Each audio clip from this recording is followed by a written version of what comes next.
Días, muy buenas tardes o muy buenas noches en cualquier parte del mundo que te encuentres. Yo soy José Rodríguez. La vida nos va a presentar siempre retos, momentos críticos, momentos de adversidad. ¿Estás pasando tú por un momento de adversidad en este momento? ¿O has pasado en algún momento y no supiste cómo gestionar ese momento? ¿No supiste qué hacer en ese momento? No te preocupes, porque hoy está conmigo una psicóloga, terapeuta, Diana Morales, que nos va a enseñar, nos va a dar una idea, tips de cómo nosotros podemos afrontar y superar esos eventos, esas adversidades que se presentan en nuestra vida. Buenos días, buenas tardes más bien desde Italia a Diana Morales. Bienvenida, ¿cómo estás? Hola, hola José, hola a todos los que se conectan. Sí, como tú decías, en California, donde estás tú, son las 9 de la mañana, ¿no? 9, exacto, sí. Aquí en Italia estamos en las 6 de la tarde y para los que se conectan también desde mis seguidores, digamos que se conectan desde Perú, son las 3 de la tarde, no, las 12 del mediodía, 12 del si no me mediodía. equivoco. Así Wow. que por acá nos estamos conectando todos. Así es, así es. Diana, siempre a mis invitados les hago esta pregunta que te voy a hacer a ti en este momento. Más allá del título, ¿quién es Diana Morales? Bueno, una linda pregunta en realidad, porque sacamos un poquito, ponemos aparte, digamos, esta profesional que a veces la psicología nos empeña en varios sectores y la verdad es que nos involucra también a nivel personal y a veces el título de psicología forma parte también de nuestra propia identidad. Es diferente en otras carreras, eso sí. Pero bueno, más allá de lo que es Diana Morales, psicoterapeuta, psicóloga, etcétera, de todo lo que ha hecho, bueno, me considero una mujer que le gusta mucho, por ejemplo, viajar, es una de mis pasiones. Me gusta mucho descubrir nuevos mundos, nuevas culturas, nuevas formas de vida, de cómo la gente se relaciona, cómo vive, ¿no? Y a través del viaje, otra de mis pasiones que me acompaña es la fotografía, eh, en donde capturo, digamos, los momentos, digamos, que me llenan de alegría del viaje, los recuerdos más interesantes, inclusive algunos recuerdos que me pueden ayudar a entender el lugar en donde estuve, etcétera. Y otra de las cosas que me encanta y me gusta mucho será por también mi des- eh, digamos, mis generaciones pasadas latinoamericanas, es la música, digamos, compuesta. Entonces me gusta a veces escribir, me gusta tocar. En este momento no tengo a disposición mi guitarra porque la dejé Ah, en otro país, pero por ahí me encanta la música. Bueno, es de familia, mi familia está, tengo muchos parientes, digamos, que se ocupan de enseñar música, violín y otros instrumentos musicales. Así que eso es lo que soy y bueno, por otro lado, mi característica, por así decirlo, es que me adapto a todos oh, las realidades en las que me he visto sumergida, ¿no? Como por ejemplo en algunos países en donde pude hacer experiencia y me ayudaron muchísimo, ¿no? Estuve en México por algunos meses para hacer una experiencia obviamente profesional, pero me gustó muchísimo la cultura, las tradiciones mexicanas, etcétera. Y bueno, también aquí el continente viejo, el continente europeo también me ha recibido y estoy acá por ya 5 años en Italia y estoy contenta con todo lo que estoy logrando, ¿no? Entonces, una de mis características es justamente eso, que me ha ayudado también a estar en realidades totalmente diferentes, ¿no? Como, por ejemplo, la cultura europea es totalmente diferente de la latinoamericana, de la parte también del Norteamérica. Y bueno, aquí estamos tratando de ir adelante y de sacar todo lo que se pueda. Así es, excelente característica, ¿no? La flexibilidad, que es una una de las cosas que hoy más que nunca necesitamos, la flexibilidad, ¿no? De aceptar la realidad, lo que está sucediendo, lo que estamos viviendo. Ahora, Yes. psicología, ¿siempre supiste tú mientras crecías que la psicología era parte de ti, lo que tú querías hacer como profesión? ¿Siempre supiste o fue algo que descubriste con el tiempo, con los años? No, en realidad he vivido muchas experiencias en mi vida que me han hecho entender, al final de cuentas, que esta carrera era la que luego iba a elegir. Al inicio, en mi adolescencia, digamos que mi mente iba más hacia la medicina, ¿no? Era una carrera que me llamaba mucho la atención, por ejemplo. Siempre enfocada por el lado de la salud, siempre, de todas maneras. Digamos que una anécdota también es que mis hermanos todos se han enfocado hacia el área de la salud, ¿no? Mi hermano al final de cuentas es médico, mi hermana odontóloga y yo Oh, psicóloga, así que todos muy nos bien. hemos enfocado hacia esa rama. Pero poco a poco, mientras fui creciendo, empecé a estudiar filosofía, teología, y eso me ayudó a entender también el concepto del ser humano, ¿no? Las bases, etcétera, de las formulaciones psicológicas. Bueno, luego con el desarrollo de la psicología más adelante, y estudiando un poco filosofía, me di cuenta que mi mente ya iba a buscar, digamos, temas, por ejemplo, del comportamiento humano, ¿no? Así que eso me llamó mucho la atención luego. Pude ir a hablar con la vicerrectora, digamos, de una universidad en Perú para que me pueda explicar un poquito cómo era el proceso Ujú. de ingreso a esa universidad. Así que me puse a estudiar y bueno, ingresé. Y en los primeros años también de la carrera enfocados mucho a estudios generales, ¿no? En donde también se estudia mucho la sociología, antropología, filosofía, teología, etcétera. Teología en realidad es un curso que se estudiaba en esa universidad porque era una tendencia religiosa más que nada, pero no es algo que todas las universidades la toman, digamos, como curso base de la psicología. Pero bueno, así que los dos primeros años de universidad me ayudaron a entender mejor, ¿no? Que esta era la carrera que me gustaba. Me gustaba mucho también el tema del servicio, de dar, digamos, de que las personas acudiendo a una persona puedan al menos sacar a flote, digamos, sus recursos personales, ¿no? Digamos que el tema de la psicología para mí, o el tema de ser psicóloga para mí es más que nada ayudar a que la persona, eh, digamos, ponga en acto sus propios recursos, ¿no? Inclusive recursos fisiológicos que le puedan ayudar a desbloquear una situación, ¿no? Obviamente ayudado del especialista en este caso, y poder luego ir a seguir su proceso, ¿no? Normal, natural. Esa es mi visión de la psicología. Bueno, ahora se ha mejorado después de la universidad. En la universidad uno solamente obtiene las bases, ¿no?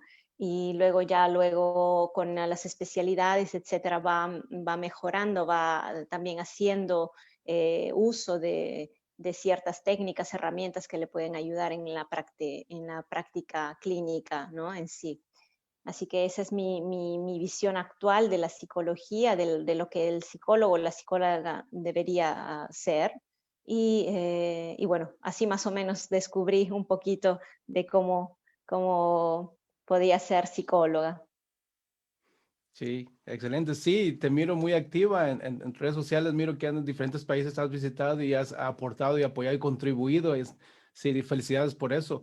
Gracias. Ahora, vamos a entrar al tema. ¿Por qué es importante saber afrontar las situaciones y superar las situaciones que nos presentan en nuestra vida? Sí, ahora, esta pregunta es muy importante. ¿Por qué? Porque a veces nosotros pensamos que hay cosas que podemos controlar, ¿no? Y a veces pensamos inclusive que hay cosas que todo lo podemos controlar. Y esto está un poquito alejado, digamos, de la realidad por el hecho que algunas situaciones externas a nosotros e internas inclusive a nosotros no las podemos controlar, están fuera de nuestro control, ¿no? Entonces, digamos que ya teniendo de base esta visión, ¿no? Que, por ejemplo, si yo quiero que mi relación mejore, tiene que mejorar mi pareja, no yo, ¿no? Si yo quiero que mi país, digamos, socialmente o políticamente o económicamente tiene que mejorar el otro, mi vecino o la vecina, etcétera, y no yo, ¿no? O decimos, no, bueno, mi situación va a cambiar cuando el otro cambie, ¿no? A veces. Y eso a veces nos atrapa en nuestra propia jaula, ¿no? En nuestro propio bloqueo personal. ¿Por qué? Porque estas situaciones externas, por ejemplo, nosotros no las podemos controlar. Es decir, nosotros no podemos controlar que el otro cambie inmediatamente cuando nosotros lo queremos, ¿no? Y por ende, yo, mi situación actual no la voy a cambiar hasta que el otro no cambie. Entonces, la pregunta sería, ¿cuánto tiempo tienes que esperar para cambiar tu situación? ¿No? ¿Podrías esperar 10 años hasta que el otro cambie, por ejemplo? Si el otro no cambia en 10 años, ¿qué sucedería?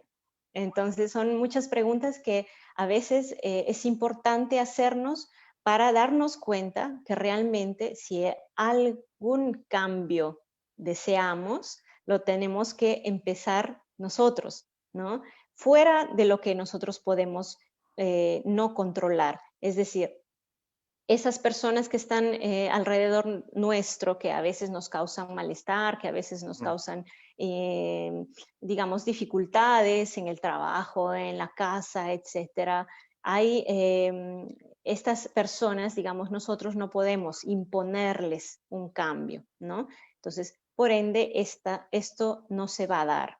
Lo que sí se puede dar es que nosotros podemos cambiar, que nuestra mentalidad puede cambiar. Eh, esto que les estoy diciendo tiene mucho que ver con los eventos adversos.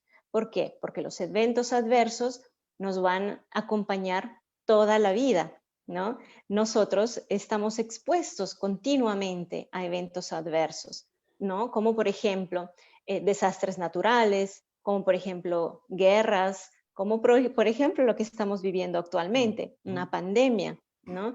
Em, También, por ejemplo, accidentes automovilísticos, muertes de algunas personas queridas, ¿no? Entonces, lutos a veces crónicos, improvisados, ¿no? Que llegan de un momento a otro sin aviso. Todo esto son eventos adversos. Y estos eventos adversos, aunque no lo querramos, llegan a nuestra vida, ¿no? Es por eso que viéndolo desde este ángulo, digamos, en donde dejamos, ok, esta es nuestra vida, esta es nuestra realidad, los eventos adversos nos van a llegar, ¿qué cosa es lo que podemos cambiar? ¿No? Lo que podemos cambiar es nuestra percepción de estos eventos adversos. Y en realidad lo que los psicólogos ya en algunas investigaciones han escrito es que tanto es importante considerar, digamos, el impacto del evento, ¿sí? Es decir, cuán impactante y fuerte es para una persona, ¿ok? Que son las características del evento, pero también es importante considerar cuál es la percepción que la persona misma le da a ese evento, ¿no? Entonces, por aquí hacemos un clic cuando metemos juntos estos dos elementos, ¿no? Estos dos elementos, las características del impacto del evento y, digamos, la percepción que la persona le da al evento, ¿no? Como por ejemplo, muy desastroso, muy fuerte, impactante a nivel emotivo, etcétera. Para mí fue aterrorizante, ¿no? Algunas personas dicen, para mí es desastroso, no puedo concebirlo, ¿no? Algunas personas también con las que he podido conversar en algunos momentos, sobre todo las personas que han sufrido, por ejemplo, tortura o que han sido refugiados de guerra, son situaciones que su propia mente no puede tolerar porque son demasiado impactantes para el sistema, ¿no? Para el sistema mental, cerebral. Entonces, eh, por eso tener en cuenta de que hay eventos que nos van a llegar al improviso, ¿qué quiere decir? Que nosotros dejamos que nuestra vida siga un curso. Obviamente nosotros podemos modificar ciertas cosas, ¿no? Nosotros podemos cambiar ciertas cosas y esto es muy importante, ¿no? ¿Qué es lo que podemos cambiar? Sería la pregunta que le lanzo a tu teleaudiencia, ¿no? Ujú. ¿Qué es lo que puedes cambiar tú desde donde estás, ¿no? ¿Qué podrías mejorar? ¿Estás dispuesto a, digamos, aceptar esta vida también con todas sus adversidades? ¿O estás esperando todavía que esa persona cambie para que tu vida cambie? Entonces, son preguntas que podríamos ir haciendo, dejándolos entrar, digamos, a nuestra red de memoria para que puedan hacer su análisis, ¿no? Y que cada persona también pueda encontrar sus propias respuestas. Así es. Pero, Diana, hay personas que ya están acostumbradas o han sido acondicionadas o programadas o ya se resignaron a vivir de tal manera que no ven más allá de esa situación, ¿no? Ya se ha hecho parte de su vida, y se ha hecho parte de su identidad, ya se identifican como yo soy esto, yo soy esto. Por ejemplo, personas que viven constantemente con ataques de pánico, ataques de ansiedad y lo ven como algo normal. ¿Qué me puedes comentar acerca de eso? Ujú. Sí, hay en realidad dos tipos de características de personas, digamos, que viven una vida así como la que tú me has comentado. Están, digamos, por un lado el bando de las personas que se han acostumbrado a un tipo de vida, pero como no les causa tanta molestia, ahí siguen, ¿no? Y no tienen mucha autorreflexión, no hacen uso, digamos, del análisis que nuestro cerebro está obviamente también, digamos, activado para poder hacer este tipo de autoanálisis. Y algunas personas no la hacen porque o no están acostumbrados a hacerla o porque no les interesa, están en una zona de confort, inclusive patológica, pero bueno, están en esa zona. Por el otro lado, como me dices tú, hay personas que están sufriendo esta situación, ¿no? Entonces, como por ejemplo los ataques de pánico, fobia social, fobias específicas, etcétera, ¿no? Entonces, ya ahí estamos entrando a otro tipo de sector, porque estas personas sí están sufriendo, ¿no? Es diferente porque este sufrimiento a veces las personas, digamos, no toleran, ¿no? No toleran este tipo de sufrimiento, inclusive porque el ataque de pánico, una de las características es a veces el pensamiento de que yo puedo morir, ¿no? Cuando estoy en ese momento de crisis, ¿no? Voy a morir, por ejemplo, es el pensamiento recurrente, Ujú. ¿no? Y este miedo a estar en una situación de esas, ¿no? De pensar que estoy muriendo, que voy a morir en cualquier momento, a veces hace, digamos, desbloquear a la persona y ir hacia un especialista. Y eso sería lo más adecuado, obviamente, lo más saludable, ¿no? Hacerse ayudar. ¿Por qué? Porque este tipo de situaciones, obviamente, no las puedes manejar tú solo, ¿no?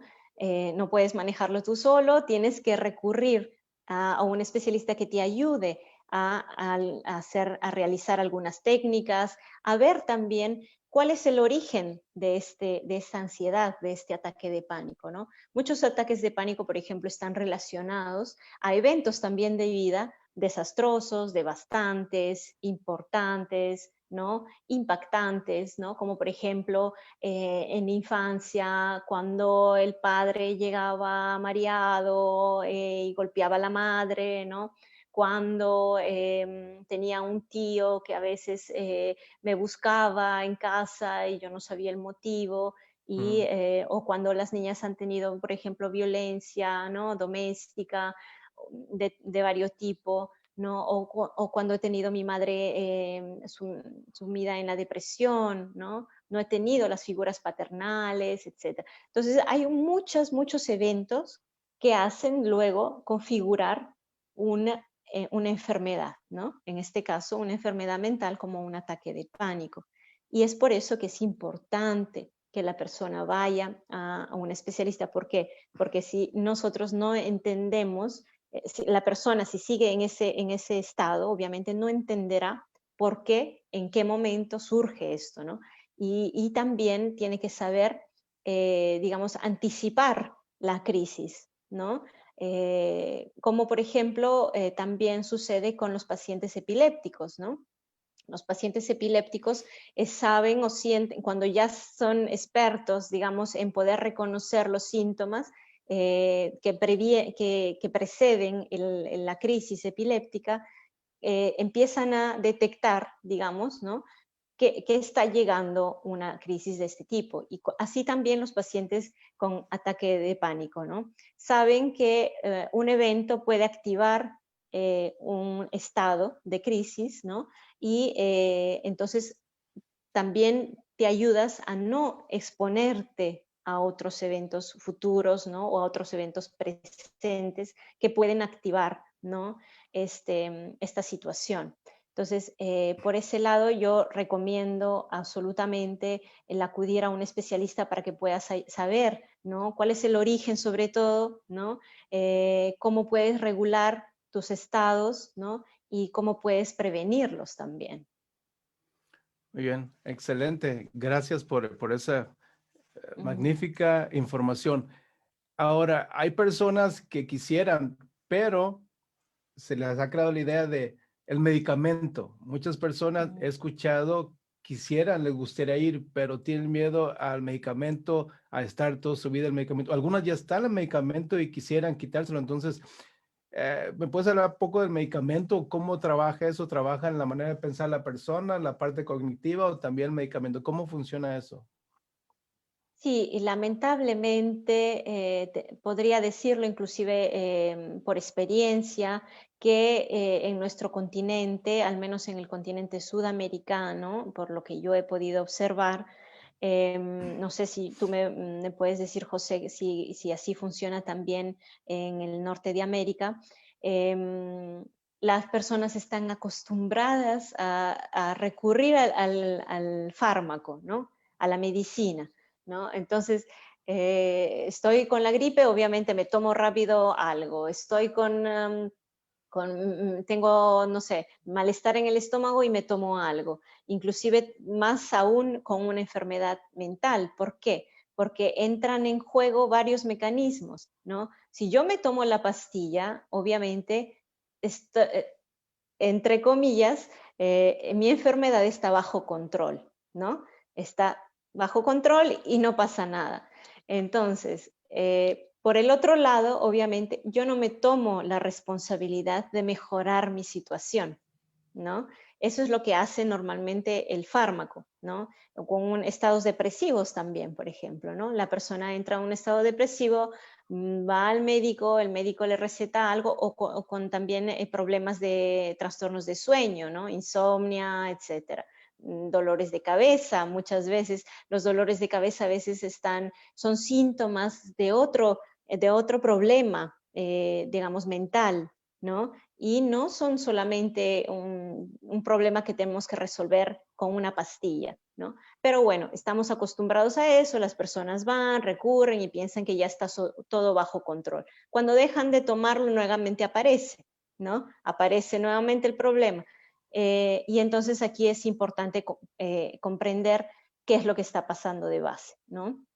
Para comprender qué es lo que está pasando de base, obviamente tienes que darte la posibilidad de decir, sí, ok, yo estoy pasando por un problema de salud mental, ¿no? Yo estoy viviendo un estrés laboral, un estrés personal agudo, un estrés postraumático, una depresión, estoy viviendo un ataque de pánico, etcétera. Reconocer, ¿no? reconocer que sí, que todos mis síntomas, ¿no? Mis síntomas de dolor de cabeza, de que no puedo dormir, de que me duele un poco el estómago, de que estoy un poco activado, irritable, etcétera. Todos esos síntomas eh, me conducen, digamos, a un problema mental. Entonces, cuando yo lo acepto, obviamente, me tomo la responsabilidad de decir, ok, este problema, ¿cómo lo resuelvo? Entonces, no solamente está el fármaco, ¿no? La medicina, sino también la posibilidad de poder ir a otro especialista, ¿no? A un especialista que me ayude a poder resolver este tema, sin necesidad de pastillas, obviamente, porque el psicólogo y el psicoterapeuta en muchas partes del mundo, por ejemplo, no ofrecen fármacos, ¿no? Em, ¿Y esto por qué? Porque el fármaco, obviamente, primero que nada, está, digamos, relacionado con el médico, ¿no? El médico te da el fármaco. En caso del psicólogo y el psicoterapeuta, por ejemplo, nosotros no somos médicos, no podemos dar el fármaco, pero sí entendemos los procesos mentales, ¿no? ¿Cómo así, no? Estás viviendo en este momento estos síntomas, ¿no? Entonces, en ese sentido nosotros trabajamos, ¿no? Cuando la persona nos dice, por ejemplo, sí, ok, en este momento tengo estos síntomas, ok, empezamos a evaluar y a recordar eventos de vida que hayan podido tener relación a esto. Entonces, sacamos a la luz muchos eventos de vida que podemos resolverlos luego, ¿no? Podemos elaborarlos en terapia o con algún especialista de este sector.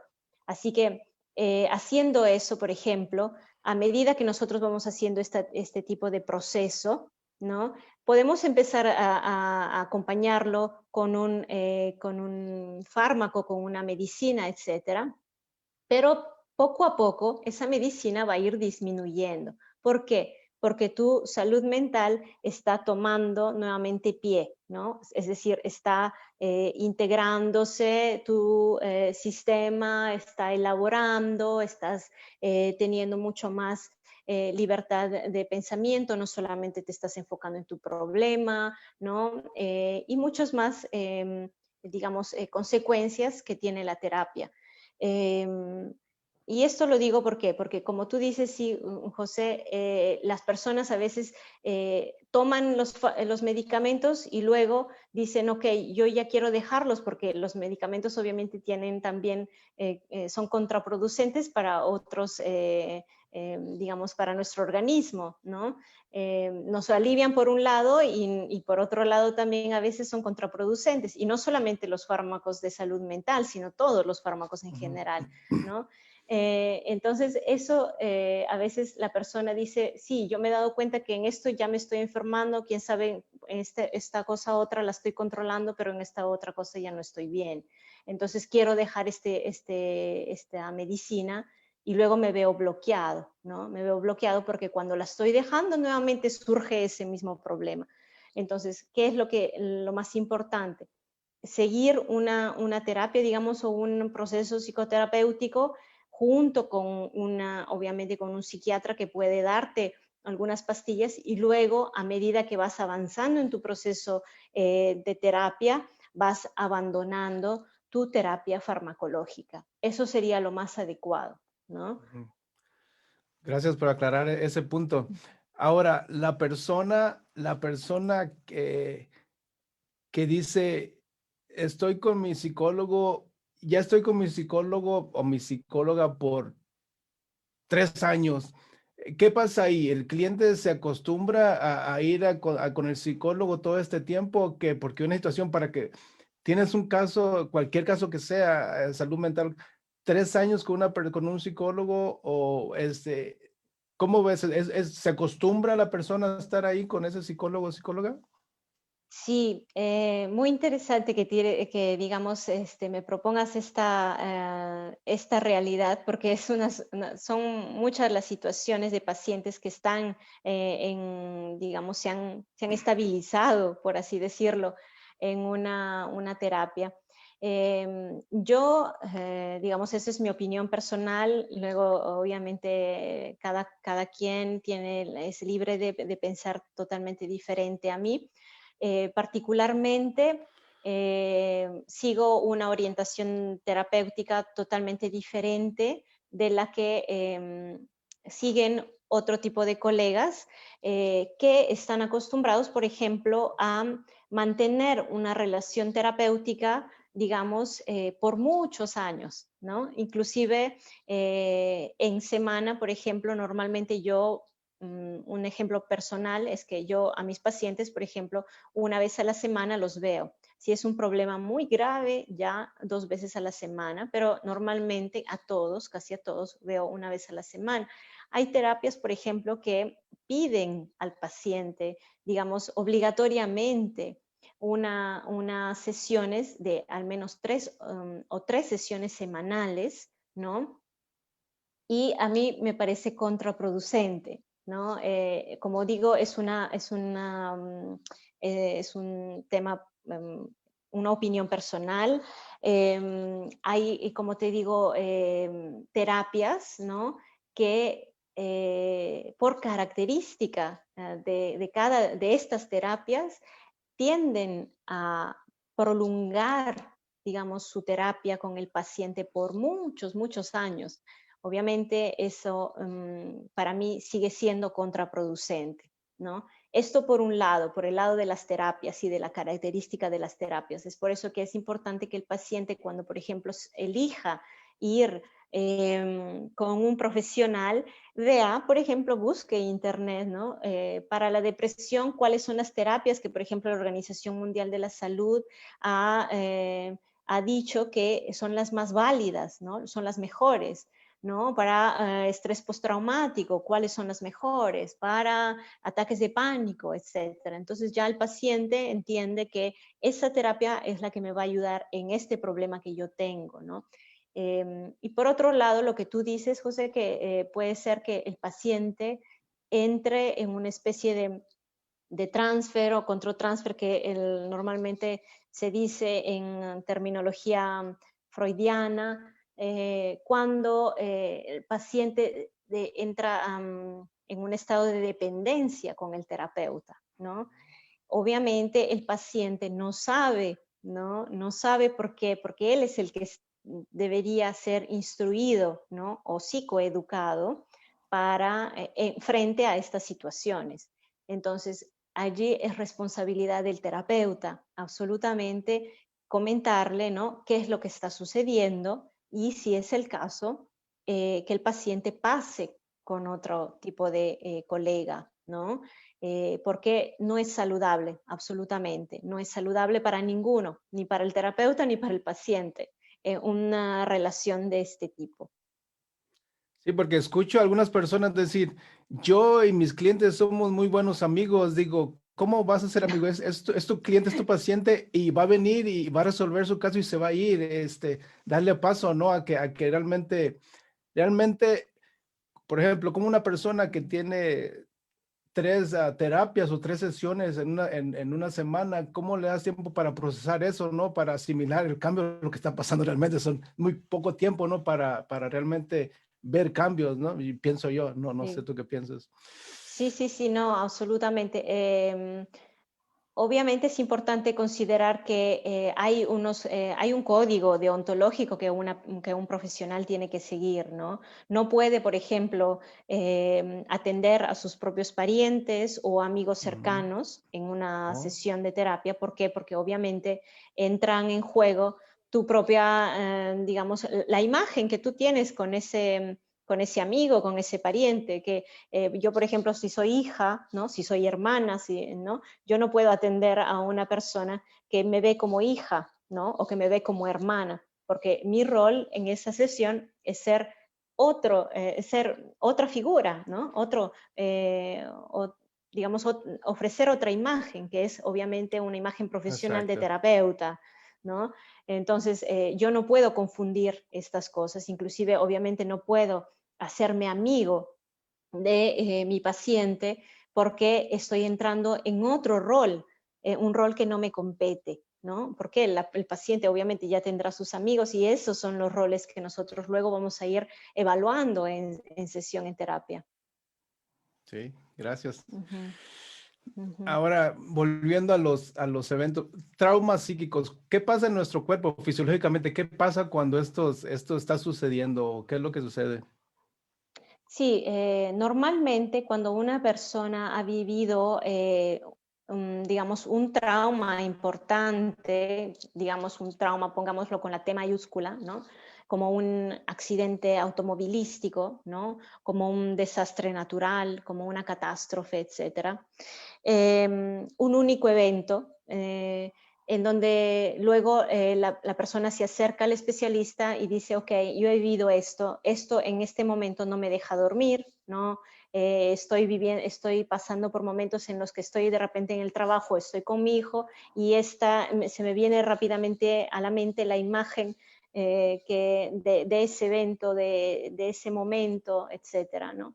Em, Me vienen estos flashbacks, nuevamente regreso a pensar en eso, estoy como que viviendo nuevamente esa situación en este momento, me activo, ¿no? Emotivamente, ¿no?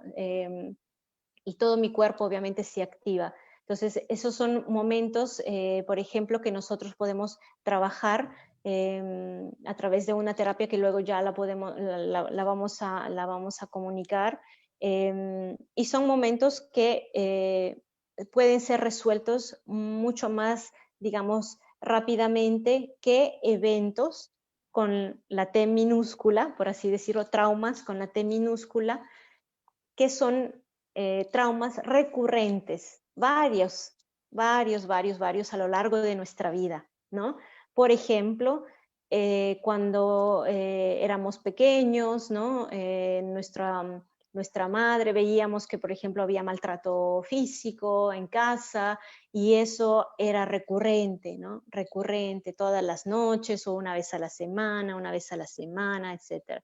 Y eso también es un impacto para el niño, ¿no? Para el niño, para la niña en ese momento.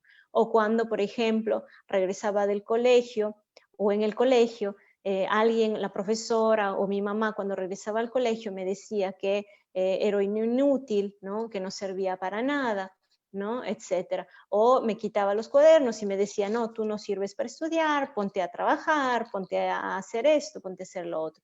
Varias veces a lo largo de nuestra vida, ¿no? Y esos también son considerados traumas psíquicos, solo que son recurrentes. Y esos son los que normalmente en terapia duran un poquito más. ¿Por qué? Porque hay se tiene que hacer un trabajo de elaboración mucho más detallado, mucho más, digamos, empleamos un poquito más de tiempo para esto, ¿no?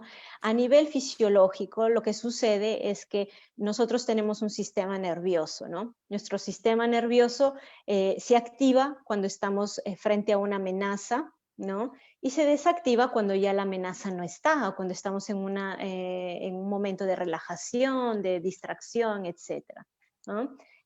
Cuando sucede que estamos perennemente en un estado de amenaza, obviamente nuestro sistema está perennemente activado. ¿Y eso qué quiere decir?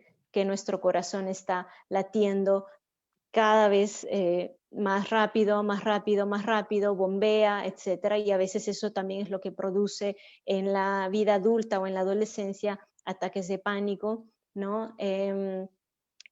También, por ejemplo, hay un desgaste de energía importantísimo. ¿Por qué? Porque para que nuestro corazón dé más sangre, digamos, haga llegar más sangre al cerebro y a todas las funciones del cuerpo, obviamente tenemos que hacer un desgaste energético importante. También sucede la sudoración, ¿no? Que no podemos dormir en las noches. Todo esto sucede. Si no podemos dormir en las noches, también se altera todo nuestro reloj, digamos, biológico. ¿Y eso qué quiere decir? Que no solamente se altera nuestro reloj biológico, sino que también durante el sueño, nosotros tenemos varias fases de ensueño y hay una fase que es la fase REM, que nos ayuda a elaborar todas las experiencias del día, ¿no? Durante la noche, cuando dormimos. Entonces, si nosotros no podemos dormir por esta activación que ya tenemos a nivel fisiológico, por un evento que lo consideramos, digamos, una amenaza, no dejamos que nuestro cerebro elabore todo lo que nosotros hemos vivido durante el día. Y eso hace que el evento que nosotros vivimos durante el día, que ha sido traumático, se quede bloqueado en nuestras redes de memoria, ¿no?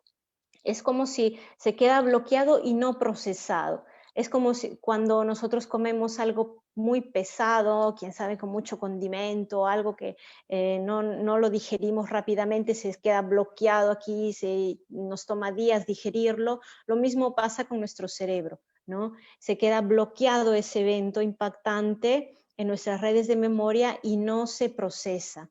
Nosotros tenemos digamos, un sistema adaptativo de elaboración de la información. Si no, no tendríamos este sistema adaptativo de información, no podríamos, digamos, vivir tranquilos. ¿Por qué? Porque cada día nosotros vivimos situaciones lindas, bonitas, ¿no? A veces de miedo, de terror, de susto, ¿no? Y todo eso lo procesamos durante el sueño con este sistema adaptativo de información, ¿no? Si nosotros no tendríamos esto, entonces al día siguiente nos levantaríamos siempre activados y siempre nerviosos y siempre angustiados, ¿no? En cambio, nosotros tenemos este natural sistema adaptativo. ¿Cuándo no funciona? Cuando el evento ha sido muy violento, muy impactante, o cuando nosotros no dormimos también, ¿no? No dormimos, entonces no dejamos que nuestro cerebro elabore ese impacto, ese trauma. Entonces, todo esto más o menos sucede con nuestro cuerpo cuando estamos delante de un evento traumático. Muy bien, gracias. Pues ahora el momento que yo y probablemente todas las personas que nos están viendo, las que van a mirar este video, están esperando. ¿Qué podemos hacer? ¿Cómo podemos empezar a trabajar en esto? Sí, bueno, hay una terapia que, bueno, es una especialidad mía, se llama la terapia MDR, y esta terapia es una de las categorizadas obviamente por la Organización Mundial de la Salud como una de las más recomendables para trabajar eventos traumáticos, ¿no? Nació hace 30 años más o menos en Estados Unidos con una psicóloga que se llama Francis Shapiro. Ujú.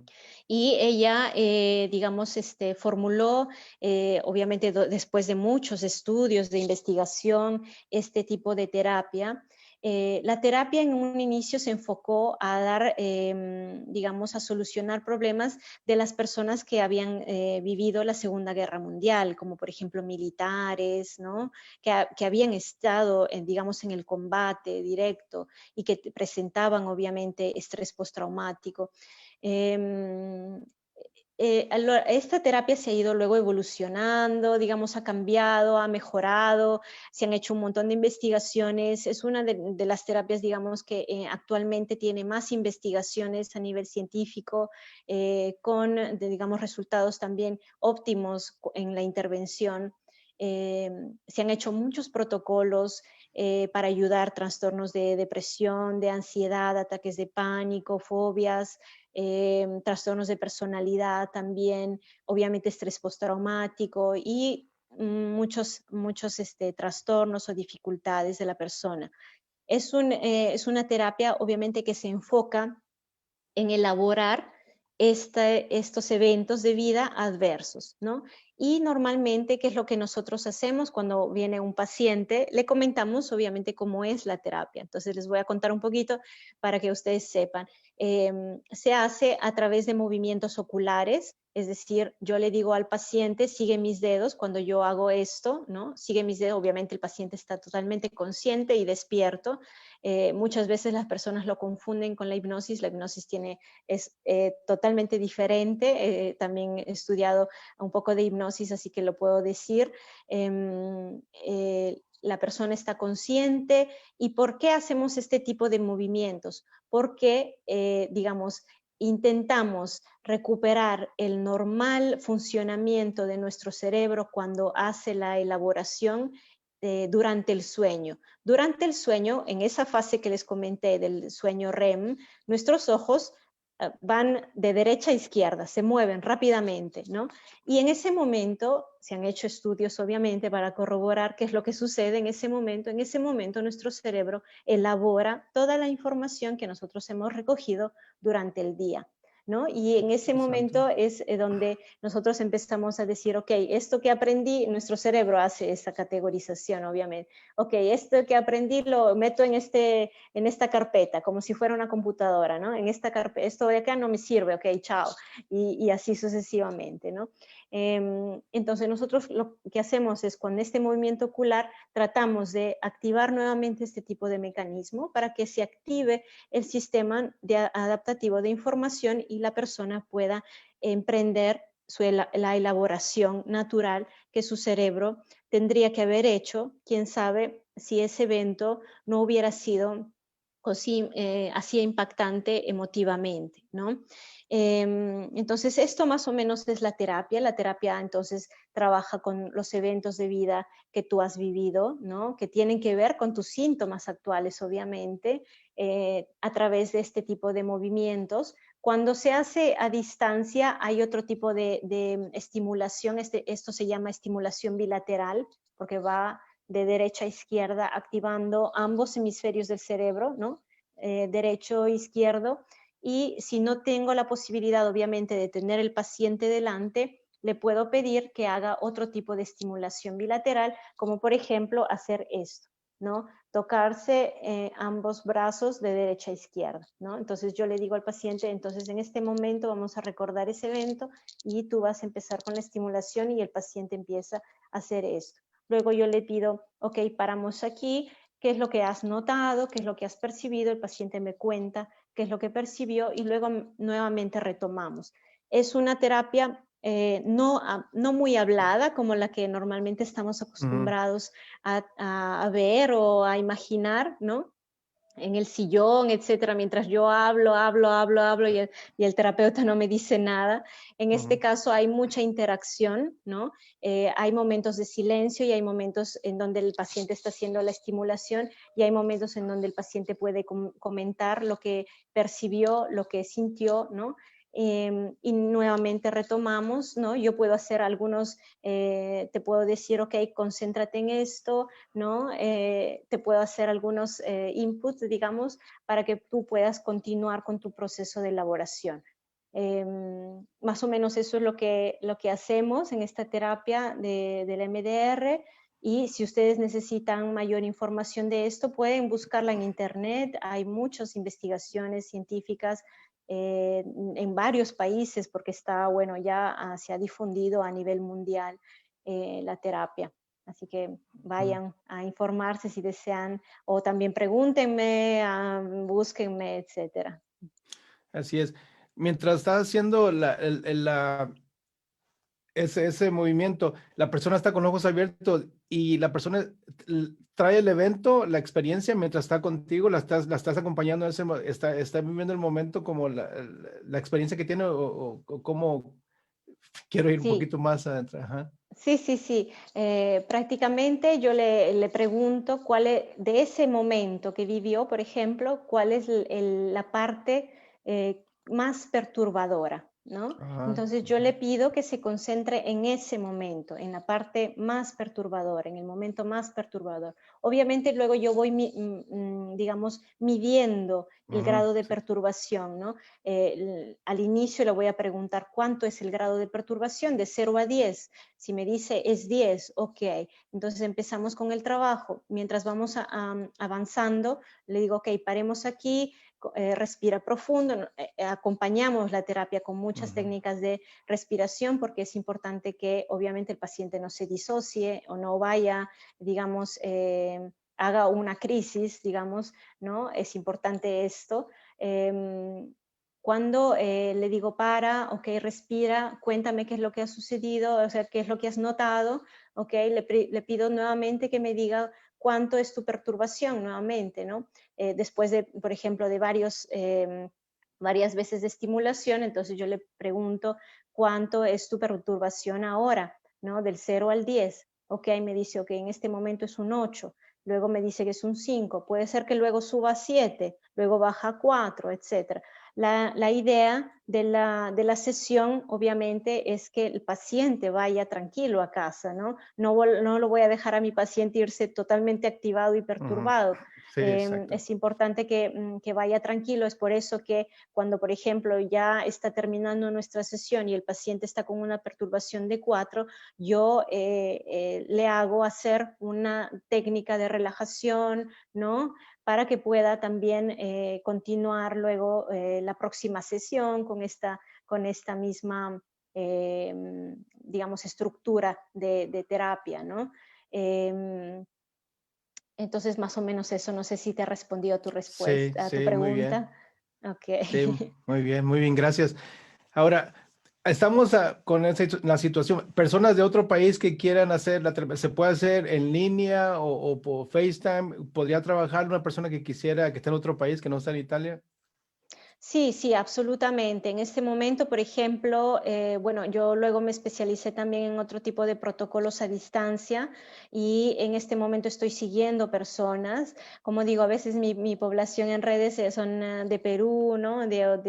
También de otros países en Europa, así que con ellos trabajo mucho también a nivel de online con este tipo de terapia y nos ha ido genial, ¿no? Hemos trabajado muy bien porque a mí lo que más me importa obviamente es que antes de cerrar una sesión el paciente esté estable, ¿no? Entonces también eso me interesa mucho porque obviamente si el paciente, como decía antes, ¿no? Cerramos la videocámara, etcétera, y sigue activado, obviamente yo no le estoy ayudando. Ujú. Es por eso que es muy importante eso. Sí se puede hacer a distancia, absolutamente. Excelente. La otra pregunta es, ¿se puede hacer en niños y de qué edades o jovencitos o cómo funcionan en niños? Sí, mira, te cuento que hay digamos, las últimas investigaciones también en este tipo se han hecho en bebés, inclusive que, por ejemplo, han tenido momentos críticos en el parto digamos, en los primeros meses de vida del niño, ¿no? ¿Y qué es cómo se trabaja en este caso? Se trabaja con la narración, ¿no? Ahí está el terapeuta y la mamá o el papá que tienen brazos al bebé.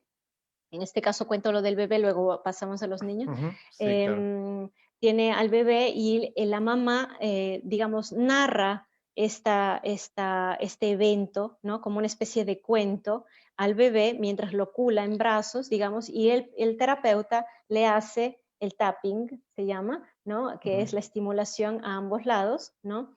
Luego paramos nuevamente, digamos, la mamá respira porque digamos, el trabajo con los bebés es a través de la regulación emotiva de la madre también, ¿no? Entonces, si la madre está regulada emotivamente, el niño percibe ese tipo de estabilidad y también se regula, ¿no? Entonces, se trabaja con la regulación materna o paterna también, en el caso de que no sea la madre la que se ocupa del niño, y luego nuevamente se narra el otro pedacito de la historia y se hace el tapping y así sucesivamente. Y hay muy buenos resultados de esto. Con niños, absolutamente. Hay terapeutas también especializados en intervención con niños y se hacen, digamos, muchas técnicas con juegos, peluches, etcétera, en donde los niños pueden también elaborar estos eventos de vida duros, ¿no? Como dije, mi experiencia personal es con niños, por ejemplo, que han sufrido los traumas de guerra, ¿no? Tuve una oportunidad de ir a la frontera con Siria para poder trabajar con estos niños que han sufrido la migración, inclusive que la migración ya comporta un evento muy, muy difícil, Mm. y también los traumas de guerra, ¿no? Traumas de guerra en donde hay experiencias muy violentas que han observado estos niños, ¿no? Y con eso se trabaja. Trabajamos en grupo con estos niños, por ejemplo, porque también se puede hacer el trabajo en grupo cuando hay un evento único para todos. Por ejemplo, todos ellos habían vivido eventos de guerra, entonces se podía trabajar en grupo en este caso. Y con estos niños empezamos la estimulación, ellos mismos se hacían, ¿no? Su estimulación, niños desde 4 años hasta 11 años. Entonces ellos mismos se hacían su estimulación, luego parábamos, respirábamos todos juntos y luego hacíamos otro tipo de técnica con el dibujo, ¿no? A través del dibujo hacíamos la terapia MDR. Entonces, sí se puede hacer absolutamente con niños también. ¿Y con jóvenes, Sí, sí, sí, o adolescentes? bueno, los adolescentes sí, absolutamente, con sus problemas, bueno, personales. Lamentablemente, a veces los adolescentes, no hay muchos programas para adolescentes. Últimamente hay una terapia también que recomiendo mucho para los que pasan por situaciones difíciles, como por ejemplo el trastorno borderline y personalidad. Está la terapia DBT, ¿no? Que es una terapia, digamos, dialéctica, comportamental, ¿no? Muy, muy, muy importante para trabajar este tipo de trastornos con adolescentes y también trastornos de alimentación. Otro tipo de intervención también para adolescentes muy interesante ahora es la mindfulness, que se puede trabajar para personas que están atravesando trastornos de alimentación crónica, ¿no? O también trastornos de personalidad, ¿no? Sobre todo en adolescentes. A veces pensamos que los adolescentes no tengan la capacidad, por ejemplo, para meditar, etcétera, pero al inicio, cuando hay una buena relación terapéutica y ellos empiezan a hacer pequeños momentos de meditación, eso les podría ayudar también para toda su vida, ¿no? Y en este sentido también la terapia MDR cuando han habido eventos difíciles, como por ejemplo también intentos suicidas o por parte de ellos o también por parte de familiares cercanos, etcétera. O también suicidios, ¿no? De parte de hermanos, ¿no? Un hermano, una hermana que se suicidó, etcétera. Muy, muy importante que se hagan, que empiecen, digamos, una intervención. Ujú. Interesante. Pues muchas gracias, Diana. El Ujú. tiempo se nos termina, pero wow, una hora es muy poco, ¿no? Para este tipo de tema, esta Yes. información tan importante y valiosa que nos trajiste hoy en día. Pues nada, solo me resta decirte gracias, gracias por estar aquí y un último pensamiento que quieras decir y compartir tus redes sociales para las personas que nos están mirando en este momento y las que nos van a mirar ah, cuando este programa haya terminado, que se quieran contactar contigo para una terapia o más información. ¿Cuáles son tus redes sociales? ¿Cómo te pueden encontrar? Sí. Bueno, yo últimamente estoy difundiendo esta frase que es, si sin salud mental no hay salud, así que pensemos todos, a veces pensamos en nuestra salud física nada más y tenemos un problema del corazón, del estómago, de, no sé, de los huesos, de etcétera. A veces no pensamos que en nuestra salud mental también sea importante. Así que con esa frase ahí me despido y luego digo comento un poquito mis redes sociales. Sin salud mental no hay salud, tengámoslos muy en cuenta. Y bueno, me pueden encontrar en Instagram o en Facebook o en YouTube como Diana Morales Psicoterapeuta. Búsquenme, ahí me van a ver con muchas directas también, hablando mucho de salud mental, de otros temas también relacionados a la medicina, ¿no? Por ejemplo, la diabetes y sus problemas correlativos en salud mental, ¿no? Problemas cardíacos y también lo que tiene que ver con salud mental. Así que por ahí me van a encontrar. Yo estaré muy contenta seguramente de recibirlos y de si hay algunos mensajes que me quieran enviar, ya saben los canales y muy contenta en responderles. Gracias, José, también por tu tiempo y por la invitación. Muchas gracias y pues sobre todo esperemos que esta no sea la última vez que nos visitas que se repita, ¿no? Y que nos traiga más información acerca de estos temas tan importantes para todos nosotros. Y bueno, pues mis amigos, ha sido todo por hoy. Nos vemos hasta la próxima entrevista, la próxima charla. Pero no me voy sin decirte que si algo de esta información te ha sido de apoyo, te ha contribuido algo, ha sumado a tu vida algo, compártelo. O si conoces a alguien que se puede beneficiar con esta información, comparte. Porque como siempre digo, sabes que compartiendo todos aprendemos y crecemos, todos juntos. Así es. Entonces Así nos vemos hasta la próxima. Muchas gracias. Y hasta la próxima. Adiós. Gracias. Gracias. Adiós. Chao.